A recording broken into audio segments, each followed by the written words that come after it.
రాణి, నువ్వేమైనా stress feel అవుతున్నావా? నాతో ఏమైనా చెప్పాలనుకుంటున్నావా? మరి హ్యాండ్స్ ఎందుకు అలా వణుకుతున్నాయి?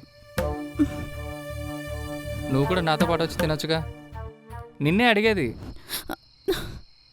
ఏంటి మౌనవ్రతం చేస్తున్నావా?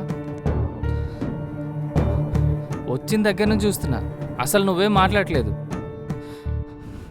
సర్లే, నీకు మాట్లాడడం లేకపోతే వదిలే, వచ్చి తిను. అరే నిన్నే, వచ్చి తిన్.